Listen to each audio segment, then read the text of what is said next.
जगन्नाथ भक्तवृंद जय जगन्नाथ। प्रथमे पंचसखा महापुरुषंकर पादपद्म तले अधम बाबाजी अवधूत दास छुआबाजी अनंत कोटि भूमिष्ठ प्रणाम।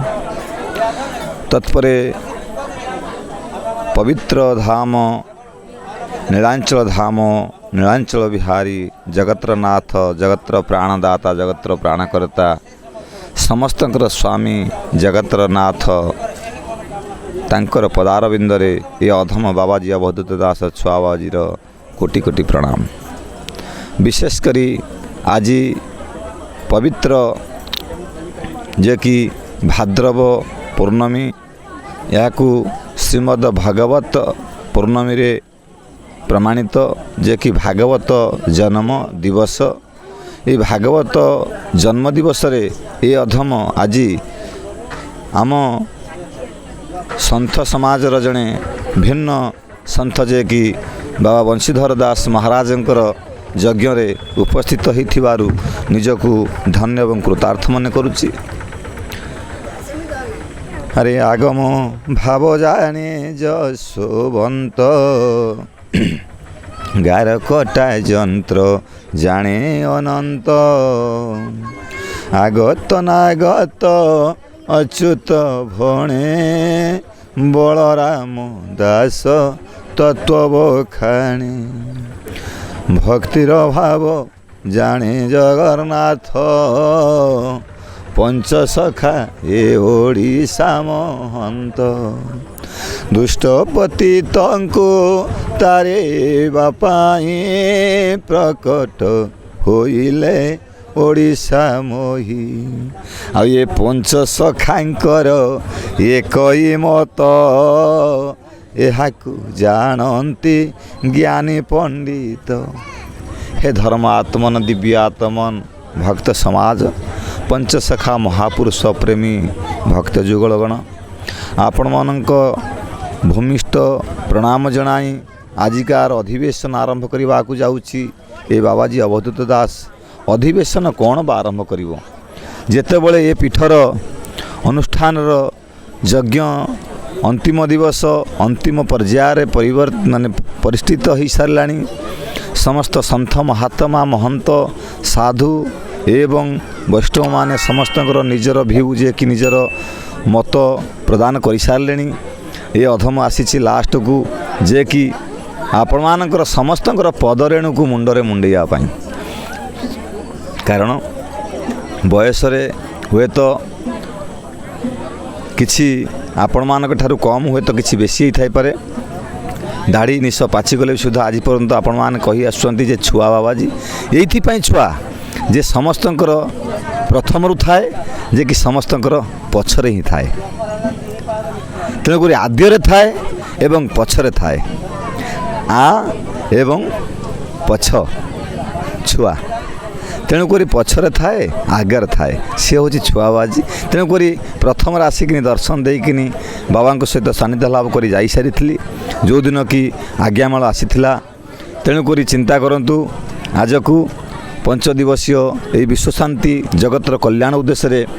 श्रीमद भागवत गीता अष्टादश आहुति करा जाई आज जो पूर्णाहुति दि जाइए जगतर कल्याण पाई भगत मानकर कल्याण पाई भक्त मानकर शक्ति को सुदृढ़ करने एवं समस्त आश्रित एवं अनुप्राणित व्यक्ति मानकर मत को सज्जीवित सक्रिय करने आसंतु। वर्तमान भी समय अच्छी आपण मान आध्यात्मिक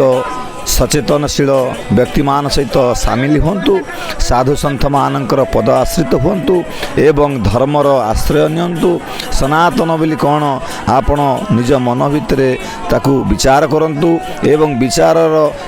माने शेष शीर्ष स्थान को जाई संत महात्मा मानकर पादस्पर्श कर दर्शन करी ईश्वरंकर सानिध्य लाभ करने निजकू समर्थ योग्य करंतु। एवं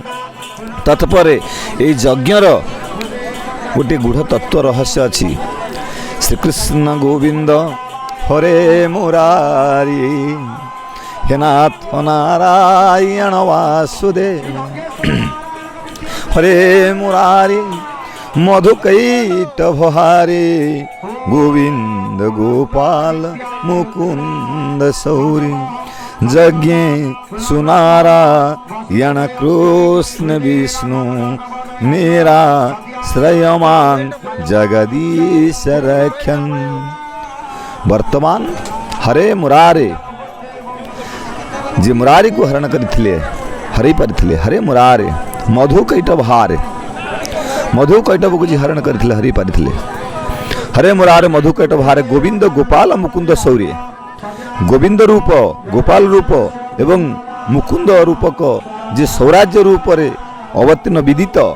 हरे मुरारे मुकुंद सौर्य गोविंद गोपाल मुकुंद सौर्य यज्ञेशु नारायण यज्ञ रूप स्वरूपंकर मूल एवं आद्य देवता होचंती स्वयं पूर्ण ब्रह्म नारायण जे कि आदित्य नारायण जे कि प्रत्येक दिन समस्त जीवजगत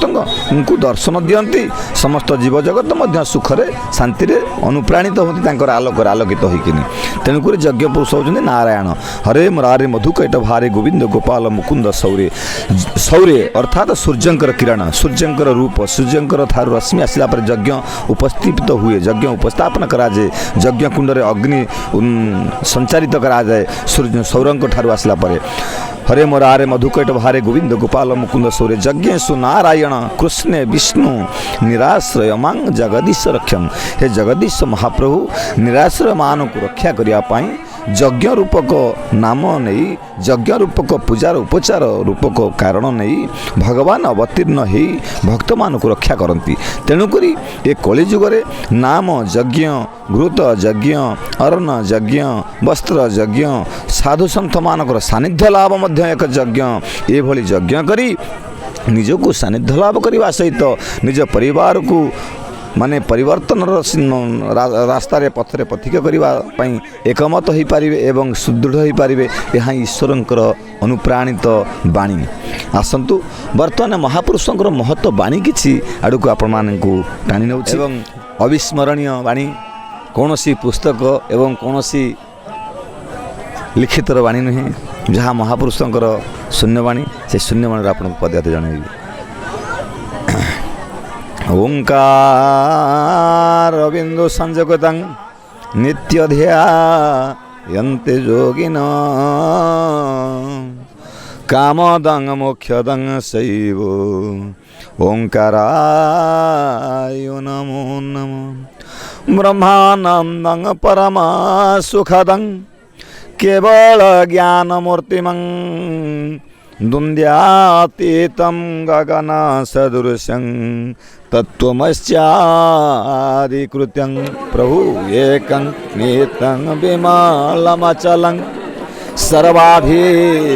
साखीभूतमं भवातीतं त्रिगुणरहितं सद्गुरुतं नमामि प्रभु सद्गुरुतं नमामि सत्ये दैत्यकुलाधिनाथ मथने सूरजेन्दुभकेसरी त्रेतयां दशकन्धु हरे रामकृति गोपालं प्रतिपालयं ब्रजपुरे भारहरे द्वापरे श्री गौरांग प्रिय कीर्तनं प्रभु तुम्हें कलिजुगे कृष्ण सचिनंदन कलिजुगे कृष्ण सचिनंदन ब्रजे प्रसिद्धं नवनीत चौरं गोपांगनानं दुकुले कचौरं अनेक जनमा अर्जित पाप चौरम चौरा ग्रेगन्यं पुरुषो नमामि हे दिव्य आत्मन ये नरदेह नुहे भोग विलास भई नर तनु हरि भजन पाई थरे मात्र आपण चिंता करंतु ये 84 कोटी जनि ब्राह्मण परे आपण मानकु भगवानकर अशेष अशेष आशीर्वाद रु आपण मानकु थरे मनुष्य जन्म अति दुर्लभ शरीर मिली ये दुर्लभ शरीर मनुष्य जन्म मिलवा पर आपण मान थरे चिंता करंतु सेवा कार पुण्य भक्ति बले किबा असाध्य महितले आपण मान चिंता करंतु मालिकार प्रत्येक पदटी प्रत्येक अक्षरटी यदि तर्जमा करा जाए गोटे गोटे पुस्तक हेब 1800 ग्रंथावली 1600 ग्रंथावली 1200 ग्रंथावली ये समस्त ग्रंथावली सब एकत्रित करी महापुरुष माने भक्त मानकर हित पाई जगतर कल्याण पाई भगत मानक उद्धार पाई साधु संत महंत मानकर रक्षा कवच रूप रक्षा पाई ये सब लिपिबद्ध कर रखी जाइछन्ति। हे दिव्य आत्मन आपण माने ताकू करवा कथा कौन ना सेवाकार पुण्य भक्ति बले किबा साध महे तले सेवाकार पुण्य भक्ति बले किबा साध्य महे तले सेवा कार पुण्य भक्ति यह जदि आम एकत्रित भाव में नीति नियम निष्ठा आदर्श सहित आपको पालन करूँ ये असंभव जिन कलिजुग किसी ना आम पाई वो सब किसी करहब। हे दिव्य आत्मन आजिकार समाज रे गोटे जिनस रोच कौन ना आपणकर सेवा अच्छी कारपुण्य अच्छी भक्ति अच्छी हेले बुद्धि नहीं विवेक नहीं कि ज्ञान नहीं से भागवत आउ थे कहते बुद्धि विवेक ज्ञान बले आउ तू मरण को जिणी पारो हेले बुद्धि विवेक ज्ञान यार बल बलियान हो आपण माने मरण को जीति पारिबे आपण मध्य एकलव्य हो पारिबे आपण माने मध्य द्रोणाचार्य को ठारू शिक्षा लाभ कला भली आपण माने मध्य यही आपणकर जे कि चैनल द्वारा यूट्यूब चैनल द्वारा आपण जेकोसी दूरभाषा दूरवाणी पाउचंती याकु मध्य निजर इष्टवाणी रूप में गुरुवाणी रूप में जदि आप मंत्र रूप में धारण करेंगे ताहा मध्य आपणकर रक्षा कवच रूप में आपको साहाय्य करिवो। मंत्रमूलम गुरुर्वाक्य पूजामूलम गुरुर्पद ध्यानमूलम गुरुर्मूर्ति मुख्यमूलम गुरुर्कृपा गोशब्द गुणातीतं ऋषब्द रूपवर्जितं गुणारूप द्वय नास्ति तस्मै श्री गुरवे नमः। गोशब्द गुणातीतं ऋषब्द रूपवर्जितं गुण रूप द्वय नास्ति तस्मै श्री गुरवे नमः। हे दिव्य आत्मन हे पंचसखा महापुरुष प्रेमी भक्त जुगल मान आपण मानक अधमर एतिकी सुचिंता सुचेतन सुमतामत जे कि आपण मानक जीवन चलापथ किभली कुसुमित एवं सुशीत एवं भगवान पथाश्रित हो पार। प्रथमे ब्रह्म मुहूर्तरु शय्या परित्याग करंतु प्रातः मुहूर्त नित्यकर्म करंतु प्रभात मुहूर्त ईश्वरंकर सेवा गुरुंकर सेवा करंतु एवं सकाळ पितामातांकर एवं राजकर्म बाह्यकर्म करंतु तत्पर आपणकर जीवन जीविका निर्वाह कर्म करुवा कर्म को करंतु तत्पर मध्याह्न समय आपण किछि क्षण समय बाहर कर ईश्वरंकर नाम को मनन करंतु चिंतन करंतु तत्पर निजर कर्म जीविका निर्वाह करुवा कर्म को सारिबा परे आपण माने पुनर्बार संध्या समय ईश्वर जनित कार्य करंतु।